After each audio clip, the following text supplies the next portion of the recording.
Assalamualaikum warahmatullahi wabarakatuh. Wassalatu wassalamu ala rasulillah wa ala alihi wa sahbihi wa mawala. Amma ba'du. Pemirsa Bandung TV, apa kabar semuanya? Mudah-mudahan dalam keadaan sehat walafiat, tidak kurang sesuatu apapun. Bun pagi minggu kemarin tidak bisa hadir karena ada sesuatu hal. Mudah-mudahan bisa makluminya tadi. Alhamdulillah bun pagi kali ini telah hadir di tanggal 3 November 2021. Kita akan mencoba membawakan sebuah tema yang masih dengan Rabu yang lalu, cuman ada beberapa pengembangan, yaitu rahmat Allah yang spektrumnya memang sangat luas tadi ya. Alhamdulillah di tengah-tengah kita telah hadir guru kita semua yang siap memberikan tausiah, yang siap memberikan ceramah rohani, yang mudah-mudahan bisa memberikan jalan hidayah bagi kita semua. Silakan Ted. Ya, Assalamualaikum warahmatullahi wabarakatuh. Alhamdulillah, puji syukur pada Allah Subhanahu wa taala. Pagi ini kita bisa bertemu lagi, walaupun luar biasa ya, ujian. Ujian dengan hujan, dengan banjir, masya Allah di mana-mana ya. Pohon tumbang segala macam. Mudah-mudahan ini kalau dianggap ujian ya lulus tidak lulus ya. Kalau dianggap cobaan ya sabar atau ya. Mudah-mudahan walaupun demikian, kondisi apapun kita harus membuka pintu rahmat Allah. Tetap harus membuka. Karena jangan sampai musibah ini mendatangkan laknat. Jangan sampai musibah ini mendatangkan azab. Tapi harus jadi pembuka rahmat Allah. Nah, karena itu Islam mengajarkan siapa yang ingin mendapatkan rahmat Allah, katanya istiqomalah dalam kebaikan. Istiqomah. Ada istilah Sunda itu teunur kaibunan, tu kedai keanginan katanya. Kondisi apapun, banjir tidak banjir, tetap istiqomah. Nah, dalam hadis diungkapkan, ihfazilah tajilu amamaka. Peliharalah hubungan dengan Allah, pasti engkau akan merasakan hadirnya Allah. Jadi pelihara hubungan dengan Allah, pasti engkau akan merasakan hadirnya Allah. Ya, kita duha, pelihara duha itu. Nanti kita akan merasakan hadirnya Allah dengan duha. Baca Al-Quran, pelihara baca Quran terus rutin. Nanti kita akan merasakan hadirnya Allah dengan bacaan Al-Quran. Yang rutin bersedekah silahkan, bersedekah terus. Nanti dengan sedekah kita akan merasakan hadirnya Allah. Nah, kita ada yang sahabat tuh, ada yang khusus bersedekah, ada yang baca Al-Quran, ada yang menghadirkan Allah dengan witir, ada yang menghadirkan Allah dengan menyentuh anak yatim, ada yang menghadirkan Allah dengan berjamaah salat, ada. Terus pelihara berjamaah salat, nanti Allah akan hadir karena kita disiplin berjamaah. Nah, begitupun silaturahmi yang lain. Selama orang itu memelihara kebaikan, selama itulah Allah akan hadir di hadapan orang itu. Nah, ketika Allah hadir di hadapan orang itu karena kebaikannya, itulah rahmat Allah. Rahmat Allah itu akan hadir karena kita memelihara berbuat baik. Nah, ada seorang sahabat, Pak Agung namanya dulu. Sahabat ini sering memelihara hubungan dengan Allah dengan disiplin gitu. Namanya Sya'ban. Nah, Sya'ban ini kalau duduk sholat tetap di situ. Biasanya nyambung sholatnya. Sekali-kali dia membuka tempat makanan kecil gitu, makanan kecil. Duhur asar maghrib, nah setelah isya baru pulang. Nah, sampai sahabat itu tahu bahwa ini tempatnya Sya'ban. Nah, suatu saat Sya'ban tidak ada, dicari. Siapa yang tahu rumahnya Sya'ban? Kata Rasul, saya Rasulullah. Kita ke rumahnya katanya. Nah, akhirnya datanglah ke sana. Rupanya di situ sedang banyak orang karena Sya'ban itu baru saja wafat. Rupanya beliau tidak ke masjid karena sakit ya. Langsung Rasul masuk dengan para sahabat. Kata istrinya, saya tidak masalah dengan wafatnya suamiku, karena suami adalah titipan dari Allah. Kalau titipan dari Allah pasti suatu saat akan diambil oleh yang menitipkan. Itulah wanita salihah ya. Padahal masya Allah. Tapi yang saya herankan katanya, kenapa saat itu menjelang wafat katanya Sya'ban itu menjadi 3 kali. Satu, kenapa tidak lebih jauh? Sampai berulang-ulang katanya, kenapa tidak lebih jauh? Akhirnya kata Nabi, para sahabatku tahu nggak apa yang dialami oleh Sya'ban? Tidak tahu ya Rasulullah. Akhirnya kata Rasul, Sya'ban ini sering berjalan menuju masjid. Perjalanan Nabi ke rumah Sa'ban itu ternyata sampai 3 jam. Baru kaget ya, pantas Sa'ban sering nyambung sholatnya. Karena kalau pulang dulu kan nggak cukup waktunya. Ya 3 jam itu ya 6 kilo ya, luar biasa itu. Nah, Sa'ban sering berjalan menuju masjid dan Nabi mengatakan, kullu khutwatin tamsya ilal masjid sedekah. Setiap langkah yang kau langkahkan menuju masjid dihitung sedekah. As-sadaqatu tutfi'ul khati'ah. Dan sedekah itu akan menghapuskan dosa. Jadi rupanya ketika sakaratul maut itu terbayang gitu ya, dosa-dosa sudah dihapuskan oleh Allah. Hanya Sa'ban menjerit, kenapa tidak lebih jauh rumahku dari masjid? Itu yang jadi masalah ya. Rutin terus. Nah, cerita yang kedua, Sa'ban itu kenapa tuh dia yang bagus kan? Rupanya beliau itu ada kebiasaan kalau dapat baju baru dia pakai ke masjid. Suatu saat sudah ada baju baru dipakai subuh-subuh, nah, keluar dari rumah dingin luar biasa. Madinah kalau udah dingin tuh masya Allah lebih dingin dari Mekah. Karena Madinah tuh posisinya begini kan, kalau Mekah begini. Jadi angin tuh luar biasa. Karena dingin dirangkap dengan baju yang agak jelek. Keluar dari rumah masih dingin juga. Akhirnya dirangkap dengan yang lebih jelek lagi. Jadi 3 rangkap. Berjalanlah sampai ke Masjid Nabawi, ternyata ada orang yang kedinginan, masya Allah, sampai menggigil gitu ya. Akhirnya baju yang paling luar itu yang sangat jelek itu dikasihkan orang itu. Nah, sampai orang itu terasa nikmat nyenyak tidurnya. Dia sholat. Silahkan dilihat dalam hadis, siapa yang memberikan pakaian kepada kedinginan, katanya pintu surga akan terbuka. Rupanya Sa'ban itu ketika sakaratul maut, surga sudah terbuka. Akhirnya Sa'ban menjerit. Mungkin bahasa kita, yang jelek saja bisa membukakan surga. Hanya kata Sa'ban, kenapa tidak yang lebih bagus yang saya kasihkan? Nah, yang terakhir Sa'ban itu menjerit, kenapa tidak semuanya? Nah, kebiasaan beliau itu di samping disiplin berjamaah sholat juga suka ini, menyisihkan sedekah, infak, dan Senin, Saum, Kamis tidak perlu lupa. Pas mau berbuka katanya ada yang minta-minta, saya sudah 3 hari 3 malam tidak makan, hanya roti itu dibagi 2, satu untuk yang minta-minta, satu untuk dia. Nah, silahkan lihat hadis, siapa yang memberikan makanan kepada yang kelaparan, nah, bahwa mukminun haqqo, dia adalah mukmin yang sejati. Bukan hanya itu, wafatnya husnul khatimah. Nah, rupanya 2 amalan soleh ini yang diperlihatkan oleh Allah pahalanya kepada Sa'ban waktu sakaratul maut. Hanya Sa'ban menjerit, kenapa tidak semua makanan saya berikan kepadanya? Nah, jadi pendengar pemirsa Bandung TV, mari kita pelihara berjamaah salat. Pelihara memberikan kepada orang yang lapar, kita pelihara memberikan pakaian kepada yang kedinginan. Dengan cara seperti ini, insya Allah kita akan merasakan hadirnya Allah. Begitu Pak Gini. Dan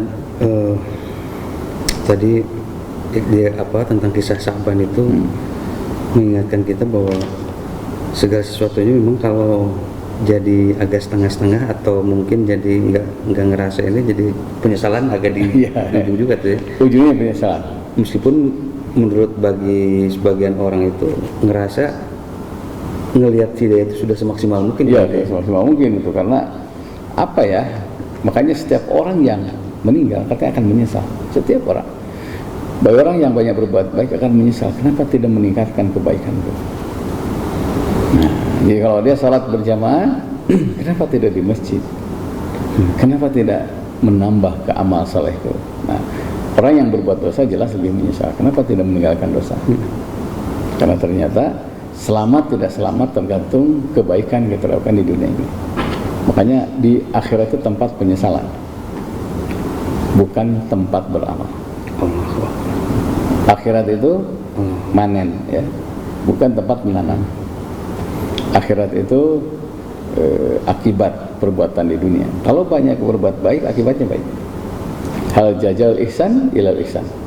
Tidak ada kebaikan kecuali ujungnya kebaikan. Tapi saya yang nanam kejelekan, ya dia akan menuai kejelekan. Makanya dunia majra'ah, dunia itu tempat bercocok tanam. Banyaklah berbuat baik, banyak berbuat baik. Karena pas di akhirat kita hanya menyesal tidak ada kesempatan lagi untuk berbuat baik.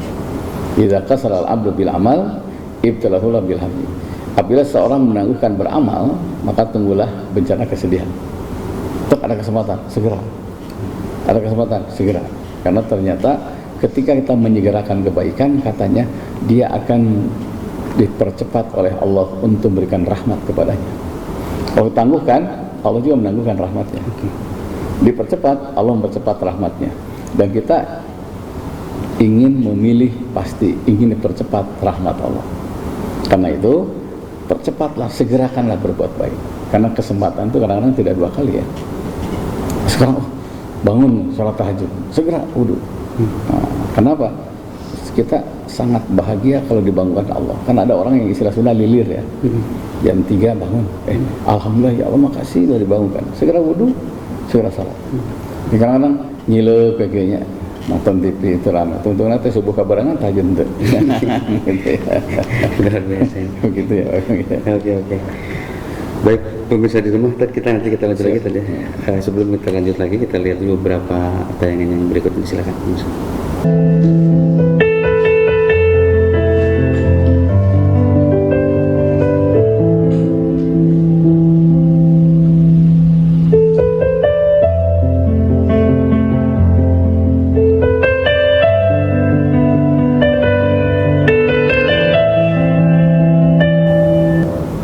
Baik, pemirsa di rumah, kembali lagi di Embun Pagi Islam Bersolusi. Pemirsa di rumah bisa line interaktif di nomor kami di 0227214214 atau di line WA-nya Pak Ustadz 0812216740. Kita lanjut lagi. Tadi kisah Sa'ban ini luar biasa ya, termasuk mengingatkan kita bahwa pentingnya hari akhirat, hari pembalasan, bahwa segala hiruk pikuk di dunia ini dengan kecemasan yang luar biasa. Kalau selama masih ada akhirat, artinya kita harus lebih tenang dan yakin. Artinya juga tidak perlu terlalu risau pada hal yang berbau dunia gitu ya. Coba silakan. Ya gini, kata Sayyidina Umar, ya, ada juga hadis Nabi mengatakan hubbud dunya zulmatun fil qalbi. Atau gila-gila dunia bisa menggelapkan hati. Karena ibadah sosial itu lebih banyak dibandingkan ritual. Nah, jadi kalau kita lihat pohon besar, orang yang hubud dunia pasti ini berapa kubik, berapa uang, ujungnya keuntungannya berapa. Itu yang hubud dunia. Tapi kalau orang yang ibadah sosialnya tinggi, ini kalau ditebang, berapa kehidupan yang mati. Apa dampaknya? Apa banjir, erosi dan sebagainya lah gitu. Hanya dia tangguhkan menebang pohon itu sebelum ada pohon cadangan. Makanya kan salah satu undang-undang katanya ya, kalau menebang pohon itu harus ada pohon cadangan. Nah, untuk apa? Untuk menggantikan peran pohon itu untuk menjaga kantong-kantong air. Makanya membakar hutan itu ngeri ya. Membakar hutan itu dosanya sangat besar. Karena berapa sumber kehidupan yang mati. Belum makhluk yang mungkin masih bisa terbang, masih mending. Bisa lari masih mending. Tapi kalau ditingkar oleh api kan udah repot.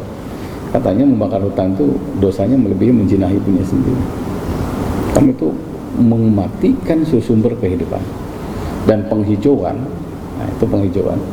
Saya baru tahu juga ya, kalau ada pohon yang udah tua itu, kalau mau ditebang terus ada izin dari Pemkot ya. Karena memang apa ya, untuk mau menanam pohon sebesar itu sampai 40-50 tahun ya, itu butuh waktu, butuh ketelatenan ya.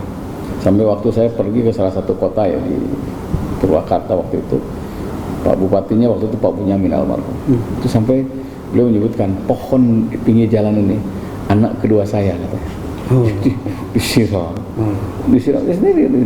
Dan itu memang dalam Al-Quran waja'alna minal ma'i kulla syai'in hayyin.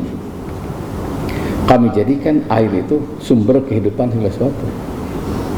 Jadi kalau dulu banyak taman di Bandung, sekarang taman tinggal nyiram, sudah nggak disiram, itu dosa besar. Karena kehidupan taman akan hilang. Kalau kehidupan taman jadi mati, ujungnya apa? Gersang. Kalau udah gersang, udah resikonya ya banjir ya. Hujan kecil udah banjir. Jadi dalam Al-Quran, wa ja'alna minal ma'i kulla syai'in hayyin. Kami jadikan dengan air segala sesuatu hidup. Nah, pohon jadi hidup, bunga jadi hidup, termasuk kita. Tapi jangan lupa kalau air diganggu salurannya itu bencana besar.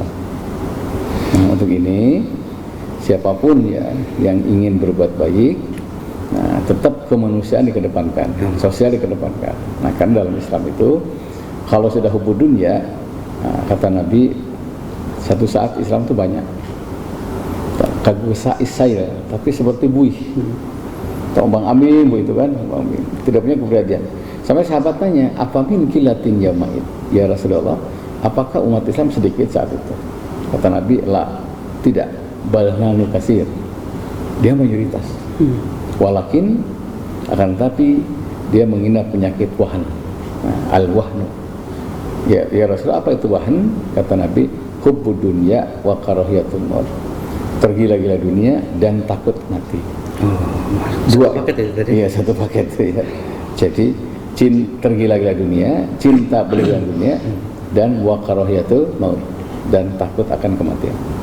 Sehingga dengan berbagai cara ya, kayak kasus corona saja, orang yang takut, bahkan takut berlebihan, sampai nggak ada aktivitas tuh, ya, di rumah terus, sampai ujungnya dengan anak jauh, dengan tamu jauh, dengan sahabat jauh, ujungnya tambah sakit.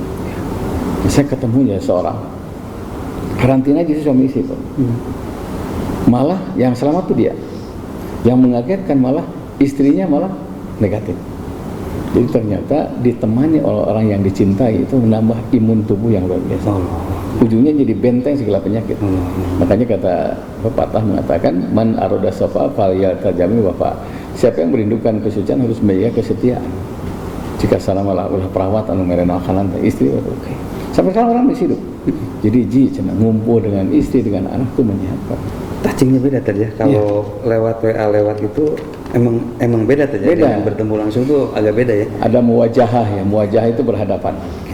Kayak ngobrol dengan anak ya, WA bisa. Cuma kalau ada sentuhan tangan, ada sentuhan pelukan, itu lain itu. Ya ketika kemarin anak saya pulang ke rumah itu, pertama kali ketemu dia peluk saya nangis ya. Karena ada kangen yang luar biasa. Dan ternyata kangen itu bisa hilang karena sentuhan itu. Kalau WA nggak mungkin kan, masa nyentuh handphone, nangkep handphone, anaknya sono kau Iya, sama dengan silaturahmi ya. WA namanya bisa kan, WA bring. Kalau ketemu lain. Makanya Zoom ya atau virtual, jarak jauh ceramah, ada pahalanya, tapi tidak sebesar berhadapan. Terus berhadapan. Gitu Pak Agung ya. Jadi dua, hubbud dunya wa karahiyatul maut. Tergila-gila dunia dan menggelapkan takut akan kematian. Kalau sudah tergila-gila dengan dunia, semua dibisniskan. Bahkan katanya ukuran orang sukses itu karena kekayaannya. Memang itu salah satu ya. Tapi jangan lupa, ada kata Rasul, bukan orang kaya karena kekayaan banyak, tapi innamal ghina nafs. Sesungguhnya kekayaan itu adalah kelapangan hati. Jadi harta loba tapi sumpek ya, pusing. Nah, gitu ya. Saya juga baru tahu ya. Orang yang kaya ternyata utangnya gede juga. Dan itu emang real tadi. Sangat terasa bahwa status sosial yang lain-lain itu memang di kita tuh tetap saja gitu tadi ya. Kalau dalam bahasa Sunda tuh kalau nggak remehan itu atau jadi nggak terlepas dia baik, terlepas dia soleh, terlepas dia pintar sekalipun, tetap kalau nggak itu nilainya tetap selalu agak berkurang tadi. Dan itu dari zaman dulu mungkin makin kesini makin karena segala sesuatu jadi diperlihatkan, jadi makin kentara gitu bahwa orang yang sukses dunia itu seolah-olah bahwa dia insya Allah bakal sukses, gambaran bakal sukses akhiratnya gitu tadi. Kita coba ada beberapa pertanyaan netizen tadi yang agak relate dengan pertanyaan ini. Misalkan ini tadi. Ini ada netizen dari 720 tadi. Ini kenapa saya ini doa saya belum selalu diijabah, padahal saya merasa bahwa seluruh kajian-kajian itu saya ikutin ternyata. Ya, ini gimana Tan? Atau amalan-amalan sudah saya, insya Allah sudah saya kerjakan. Begini, pemirsa Bandung TV ya, kata hadis Nabi, naja awwalu hadil ummah bil yakin. Nah, kejayaan umat terdahulu itu karena keyakinan, wajuhdi dan juhud. Nah, jadi kalau berdoa ini, kalau ingin diijabah harus yakin. Walaupun doanya pendek, tapi yakin itu bisa membereskan yang besar. Nah, jadi orang yakin kan dia konsen banget tuh ya. Rabbana, ya Allah ya Tuhan kami, atina. Beda nggak? Rabbana atina itu beda itu, ya, beda itu ya. Itu yakin. Naja awal hadil ummah bil yakin wa zuhdi. Kejayaan umat terdahulu itu karena keyakinan dan karena zuhud. Nah, satu yakin dalam berdoa. Makanya kalau kita ingin selamat, ya salam salimna, ya Allah selamatkan kami. Kalau, jangan pakai kalau, pasti Engkau menyelamatkan. Ya, orang yang yakin itu tidak ada kata-kata ragu. Ya Allah saya minta rezeki jika, jangan pakai jika, pasti Engkau mengabulkan. Adapun nanti diberikan oleh Allah kepada kita, alhamdulillah. Kalau kita tidak mengalami, nanti anak-anak kita yang dapat. Karena keyakinan itulah nanti doanya mengalir. Itu yang disebut dengan jariah ya. Dan warisan terbesar salah satunya doa yang mengalir. Nah, kedua, yakin dalam kebaikan. Jadi kalau orang sudah yakin dengan salat, dia pasti mementingkan salat. Karena ternyata amal salat itu barometer mengenal kepada Allah. Harkatut ta'ah dalilul ma'rifah. Kualitas taat itu gambaran mengenal Allah. Jadi kalau dia tidak salat itu tidak mengenal Allah. Kalau dia tidak zakat tidak mengenal Allah. Nah, kalau saya tidak mengenal Allah, apa namanya? Kafir. Namanya kafir amali. Dia syahadat tapi amalnya belum yakin. Dan masalah keyakinan itu dari dulu umat Islam tuh kalau dari masalah pasukan, masalah harta itu selalu kalah saja dari masalah nominal, dari masalah banyak dan jumlah. Tetapi untuk ukuran keyakinan, zaman-zaman dulu itu udah mungkin bisa saya tuh luar biasa tadi. Waktu perang apa ya? Perang Badar ya, kalau nggak salah itu. Jumlah umat Islam kan sedikit. Tapi karena keyakinannya, kam min fiatin qalilatin ghalabat fiatan katsiratan biiznillah. Betapa banyak dalam sejarah kelompok sedikit bisa mengalahkan kelompok yang banyak. Biiznillah, karena izin Allah. Allah mengizinkan kepada orang yang yakin bahwa zat Allah itu sembahan.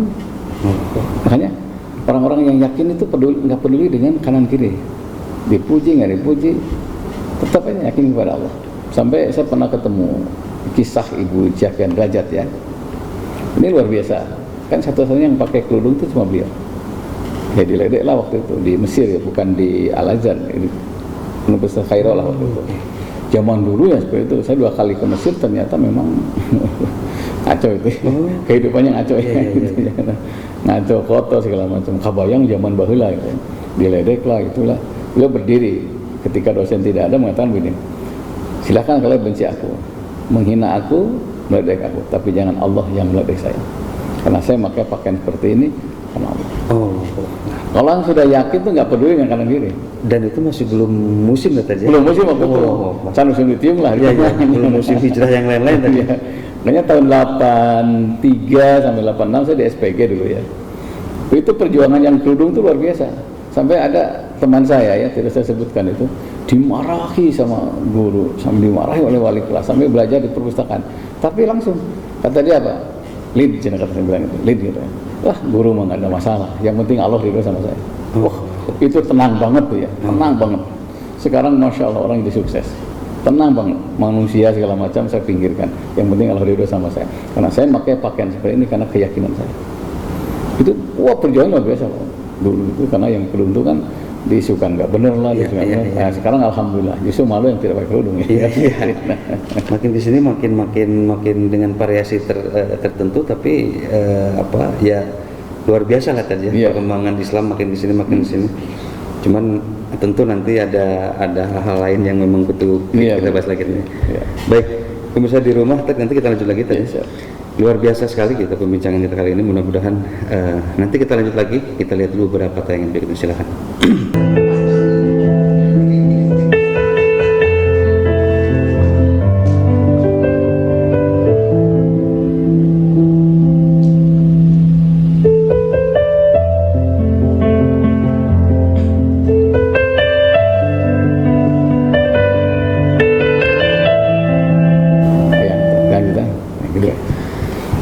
Bisa di rumah, kita lanjut lagi di Impun Pagi Islam Bersolusi. Kami tidak lupa ingatkan bahwa bisa interaktif di line kami di 022714 214 atau di line interaktifnya Pak Ustadz 08122116740. Dan kita lanjut lagi tadi, ada beberapa pertanyaan dari netizen ini tadi. Ini juga mungkin bagi sehari-hari kita juga ada ini tadi. Di 311 mau pindah rumah, kadang-kadang apa yang mesti kita lakuin tadi biar minimal selain laku juga ada keberkahan tertentu, dalam artian ada kebahagiaan bagi penjual, bagi pembeli, sekaligus orang-orang di sekitarnya, gimana tadi? Ada namanya wakiroh ya. Wakiroh itu syukuran kepindahan rumah. Syukuran renovasi rumah, memasuki rumah baru, mau pribadi atau kontrak, namanya wakiroh. Dahulu kan wakiroh sebelum apa-apa. Dulu saya baru selesai bikin ya asrama kecil-kecilan lah untuk anak yatim ya. Nanti malam Jumat insya Allah kita ada syukuran ini ya. Nah ini ternyata ya, ketika wakiroh itu satu, khatam Al-Quran. Ini kalau bisa ya, karena ada di sini. Aksiru min tilawatil Quran fi baitikum. Perbanyak kalian baca Quran di rumah kalian. Fa innal baital ladzi la yuqra'u fihi al-Qur'anu. Sesungguhnya rumah yang tidak akan Al-Quran dalamnya yaqilah sedikit kebaikannya. Wa yaksiru syarhu, lebih banyak keburukannya. Wa yadiku ala ahlihi, penghuni akan ditimpa berbagai kesusahan. Jadi pindah rumah itu pertama khatam Al-Quran. Kalau tidak bisa khatam Al-Quran, khud min Al-Quran masyita. Ambil dari Al-Quran sesuai dengan favoritmu. Mau pindah rumah kena baca Fatihah saja. Pindah rumah dengan Al-Falaq binas bilahkan. Karena 114 surah, 6.000 sekian ayat bisa digunakan untuk pindah rumah. Itu yang dalam hadis nawwiru buyutakum bil Quran. Terangi rumah tangga kalian, rumah-rumah kalian dengan Al-Quran. Nah, yang kedua, salat tiap ruangan. Karena kata Nabi, inna fis sholati syifaun, dalam salat ada penyembuhan. Orang yang mengawali pindah rumah dengan salat tiap ruangan, insya Allah penghuninya akan sehat. Ketiga, inna salata ya'tika birizki min haitsu la tahtasib. Sesungguhnya salat itu akan mendatangkan rezeki di luar dugaan. Orang yang mengawali pindah rumah dengan salat tiap ruangan, bisa duha, bisa tahajud, salat wajib, boleh jadi ada rezeki di luar dugaan. Yang ketiga, undang tetangga. Tetangga mungkin istilah Sunda apa? Mipit kudu amit, ngalah kudu bebeja. Nepangkeun abdi, muhtar kali dia pun bojo, dia pun anak, hapunten, nah bahasa Sunda gitu kan ya. Maaf bila selama bangun menghalangi, ganggu, jalan kotor segala macam, itu bagus. Tetangga hadir. Nah kalau tidak bisa, boleh juga dengan mengadakan doa bersama. Ada hadis Nabi kalau ada sahabat yang pindah rumah, selalu bimbing satu doa ya. Rabbi anzilni munzala mubarakan wa anta khairul munzilin. Ya Allah, berikan kepada aku tempat tinggal yang diberkahi. Karena engkau sebaik-baik pemberi tempat tinggal. Nah, ada keterangan bahwa rumah itu bukan hanya konstruksi, bukannya arsitek, tapi keberkahannya itu. Makanya ketika pindah rumah, undang tetangga, sampaikan maaf dan mohon doanya. Kata Nabi, doaul jamaah mustajab. Doa berjamaah itu cepat dijabah. Undang tetangga, kanan kiri depan belakang, nanti siapa tahu di antara yang hadir ada yang lebih saleh dari kita. Sehingga rumah itu akan lebih berkah karena doa dari salah satu yang hadir. Memang perlu sih yang diundang orang-orang saleh ya. Jadi, tapi jangan pakai spanduk hadir saleh. Artinya itu memang kadang-kadang efek faktor kadang-kadang kita tuh selalu ngelupain bahwa karena kita sudah terbiasa bahwa untung bahwa suka lupa melihat sebuah keberkahan ini tadi. Itu. Makanya nanti gini, sampai ada keterangan gini, dengan wakiroh ini insya Allah rumah itu berkah. Nah, ciri rumah berkah itu satu, ada kasih sayang. Idza arada bi ahli baitin khairan adkhala alaihim babariku. Apabila Allah menghendaki satu kebaikan dalam satu rumah, Allah bukakan pada rumah mereka pintu kasih sayang. Jadi ternyata rumah itu bukan luasnya, bukan konstruksi yang kuat, tapi kasih sayang. Nah sekarang disinyalir ya, apalagi saat COVID sekarang ini, Masya Allah, yang gugat cari itu luar biasa. Saya tuh kadang, Masya Allah, istilahnya apa ya, sudah ekonomi susah, penyakit cagar malah dercoy, itu tambah masalah. Jadi menyelesaikan masalah dengan menimbulkan masalah baru. Coba ditimbang-timbang, al-ana'u minallah, sikap pertimbangan, penuh perhitungan itu datang dari Allah. Wal ajalatu minasyaitan, sikap tergesa-gesa datang dari setan. Pertimbangkan istiadat. Nah, kasih sayang. Nah, tidak mungkin ada kasih sayang kalau kita tidak menyebarkan kasih sayang. Tidak mungkin ada jawaban salam kalau kita tidak mengucapkan salam. Makanya ada istilah terima kasih, ya gitu. Terima kasih. Yang kedua, rumah berkah itu katanya tidak ada makhluk halus. Nah, saya hari ini akan nengok satu penginapan karena katanya diganggu terus. Ini yang kadang-kadang salah. Di sana Ustaz segala bisa. Tapi ya itu, kalau rumah sudah mulai ada yang ganggu itu nggak berkah itu. Nah, diperiksa. Jangan salahkan juri. Jangan-jangan waktu pindah nggak syukuran. Kan ditanyakan ke juri nanya orang itu tengah ganggu mana gitu. Ada katanya rumah berkah itu apa ya, dekat ke tempat ibadah.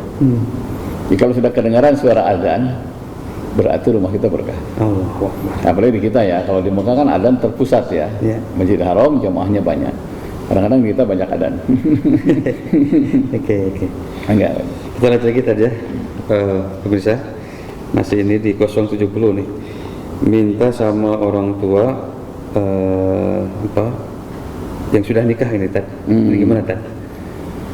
Ya, pemberian orang tua ya itu hanya dibatasi kematian. Ada hisiah ya, hisiah itu pemberian sama materi. Karena tidak semua anak mampu. Beri saja. Karena katanya baik anak perempuan atau anak perempuan lagi sama. Pemberian itu karena walaupun sudah nikah ngasih, itu amal soleh. Kan katanya teko apa poci ya? Iya. Teko itu akan mengalirkan air ke gelas.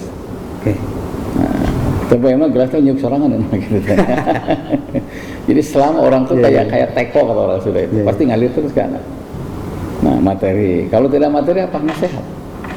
Tetap anak itu berjalan rumah tangganya masih muda. Orang tua kan legok tapak genteng kade katanya. Banyak pengalamannya. Luar biasa. Tidak boleh bosan itu. Tidak boleh bosan. Hanya pemberian orang tua kepada anak boleh diambil lagi. Tapi pemberian anak kepada orang tua tidak boleh diambil lagi. Selama orang tua itu ikhlas, selama orang tua itu mampu, itu masya Allah. Saya pernah ya membimbing 1, 2, 5 keluarga ya, diumrohkan semua orang ayahnya. Setelah itu pulang umroh, syukuran, dikasih rumah satu-satu.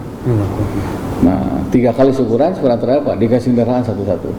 Insya Allah kan orang tua itu, anak itu qurrata a'yun, apa? Jaminan masa tua. Jadi selama kita baik sama anak, masa tua kita akan diperhatikan oleh anak. Gitu. Makanya sih saya ngomong ya ke anak-anak, Bapak titipkan Bapak ya sama Mama sama kalian. Apa yang Bapak berikan tidak seberapa dibandingkan bahagianya Bapak dan Mama dijaga oleh kalian. Itu qurrata itu jaminan. Tidak mungkin ada jaminan kalau kita tidak menjamin anak. Ini selama anak minta, selama mampu kita kasih. Luar biasa. Tidak boleh hitungan lah gitu. Mun kolot guys hitungan pasti guys kolotnya budaknya hitungan ke orang. Selama bisa terus saja persembahan terbaik. Karena anak itu qurrata a'yun, jaminan masa tua. Bisa anak itu menjamin kita selama kita menjamin anak-anak sekolahnya segala macam. Persembahkan yang terbaik untuk anak. Dan mempersembahkan yang terbaik untuk anak itu jihad. Innama jihad man ala waladahu. Jihad itu mempersembahkan yang terbaik untuk anak. Umpamanya dia ngaraknya minta sepeda, kalau ada uang nggak apa, kasih motor. Sudah waktunya ya. Nah, minta motor, ada rezeki kasih motor, nggak ada masalah. Itu termasuk jihad fisabilillah. Terlepas juga kadang kan kalau anak perempuan yang sudah nikah udah menjadi tanggung jawab suaminya gitu misalkan. Tapi kalau misalkan kita ada rezeki yang lain nggak jadi masalah. Nggak jadi masalah. Malah suami perlu atau membuka mitoha bager teh. Gimana tanggung jawab saya? Ego banget sebenarnya. Oke, ini luar biasa.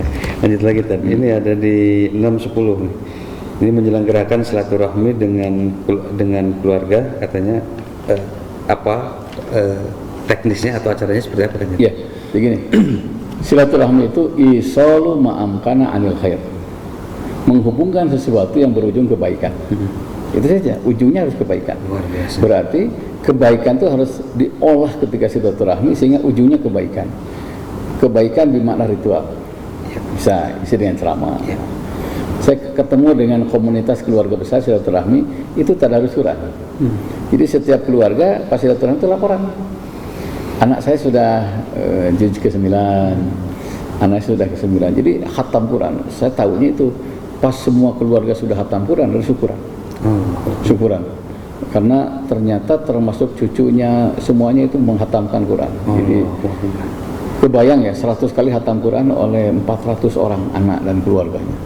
Dan saat itulah berdoa bersama, ketika berdoa bersama dia cerita kemudian alhamdulillah diijabah katanya. Kan banyak orang yang keluarga piknik bersama, olahraga bersama, tapi jarang khatam Quran bersama. Khair, ujungnya kebaikan. Hindari ya, yang namanya ujungnya kejelekan. Ya. Nah, yang namanya kebaikan bisa dengan sambil nyumbang kalau yang tidak mampu, bisa membukan kenceleng anak yatim. Jadi silaturahmi, kita ngundang anak-anak panti asuhan, kita gembirakan mereka sebagaimana kita gembira bertemu dengan keluarga. Karena ketika kita dapat nikmat, itu pintu awal memberikan kenikmatan kepada orang lain. Nah, itu pasti akan ditambah terus nikmat itu, karena kita memberikan kenikmatan kepada orang lain. Orang melicik kadang-kadang hayang nikmat tapi temere nikmat. Itu. Yang ketiga, jangan lupa sampaikanlah, kalau nasihat penting silahkan. Jadi nasihat itu dari beberapa aspek ya. Pokoknya keluarga kita ada dokter nih, sebutlah bahayanya COVID umpamanya ya, boleh disampaikan itu. Nanti ada yang keluarga kita ahli dalam gizi umpamanya, gimana mencegah supaya tidak diabetes umpamanya, boleh itu. Yang satu lagi umpamanya kebetulan dia sebagai pembisnis sukses, bagaimana supaya bisnisnya sukses, itu diceramahkan di tengah keluarga. Karena orang sukses katanya bukan hanya dirinya, tapi bikin sukses untuk orang lain. Luar biasa. Minum air. Aduh, Tad, sayang sekali masih ada satu lagi ya. Iya. Tad, sebelum kita closing, kita masih ada beberapa tayangan, cuman masih ada, kita mesti ada dulu iklan dulu. Baik pemirsa di rumah, kita ini luar biasa. Kita nanti bisa ketemu di segmen 3. Kita lihat cerita yang berikut ini, silakan.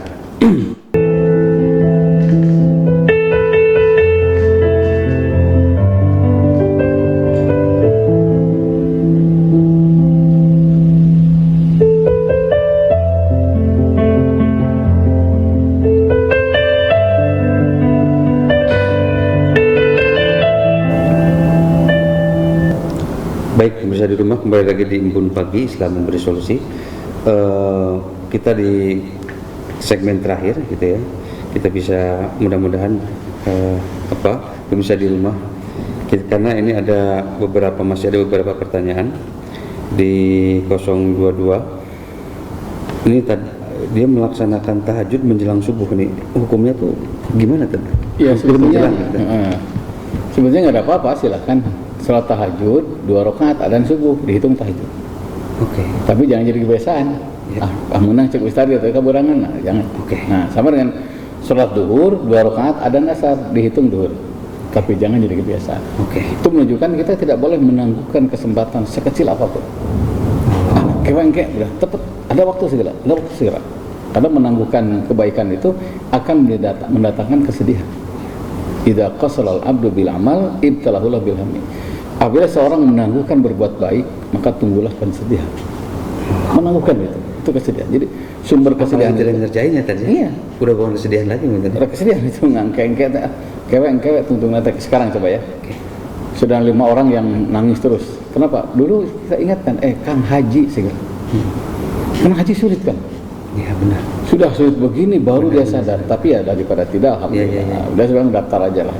Dan kenapa nggak dulu waktu diajak sama Ustadz katanya? Ini sekarang diingatkan. Kalau sudah kaya, sudah haji, itu beli apapun aman. Kalau belum haji kan, lah gitu. Iya. Enggak gitu. Oke, ada lagi tadi 329 nih tadi. Nah ini nih, dia meminjamkan emas, kemudian dibayar dengan uang dan bukan emas lagi. Itu kadang-kadang gimana tadi? Ya, gini. Pinjam-meminjam itu tergantung akad awalnya. Oke.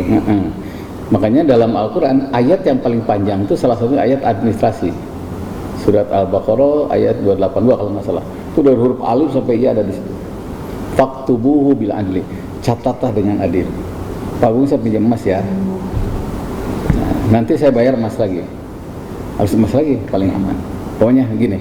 Saya bayar dengan uang, silahkan, tapi seharga emas. Emas kapan? Emas sekarang. Pokoknya gini nih. Mungkin waktu saya nikah ya 15 gram itu sebutlah 15 gram kali 4 umpamanya sebutlah 4 juta umpamanya ya. Itu pinjam. Nah, mau saya bayar 15 gram lagi. Kalau dengan uang ya seharga emas kalah. Makanya yang aman adalah emas lagi dengan kualitas yang sama. Karena ternyata katanya unsur emasnya hanya 30%, ya. Itu banyak yang dicampur. Waduh itu namanya.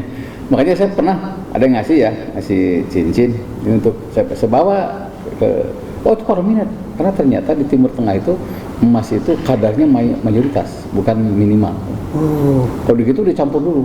Jadi untuk saya bilang kenapa kok ingin sekali nih emas untuk istri saya?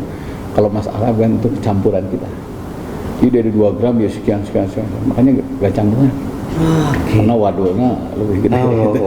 Tapi mual barokah ya. Ini luar biasa. Saya nanya 30% katanya. Sisanya itu palsu. Kayaknya lihat kan kualitas cahayanya kan kelihatan kalau yang gede wadul kicap nih. Bayar emas lagi yang aman. Oke, jadi memang dan sesuai ketentuan yang sekarang tadi. Iya, sekarang. Jadi kalau 10 gram ya harus 10 gram yang sekarang. Makanya waktu ada jamaah saya yang tolong deh talangin dulu hajinya, nanti anakmu saya hajikan. 5 tahun ke depan sudah beda. Ya dilihat ongkos haji yang sekarang. Jadi waktu itu hanya 11 juta ya. Berikutnya sudah 25 juta. Sebenarnya nggak ada masalah karena ijabnya adalah ongkos haji, bukan nilai. Luar biasa ini. Kemudian ini ada lagi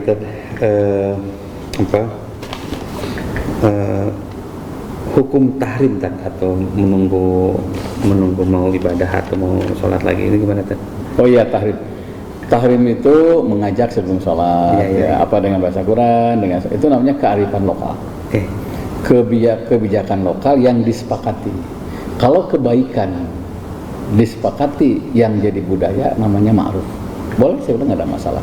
Dengan sholawat, saya sering dengar ya kalau bangun 3:30 tuh ada yang mengumumkan di sebelah sana jauh sekali. Bapak Ibu sekarang udah 3:30, 1 jam lagi kita subuh, mari kita siap-siap. Kalau sini ada awal, boleh nggak ada masalah. Itu namanya kearifan lokal. Namanya jaula juga. Jaula itu ngetuk pintu ya, ngetuk pintu untuk berbuat baik. Itu silakan Pak ya. Ini terakhir kan ada lagi hukum bernyanyi sambil selingan cara ya? Ya selingan hidup lah kita jadi sambil bekerja atau gimana gitu kan? Ini gimana? Untuk pemirsa Bandung TV yang bagusnya jangan telepon ya. Ini jangan telepon.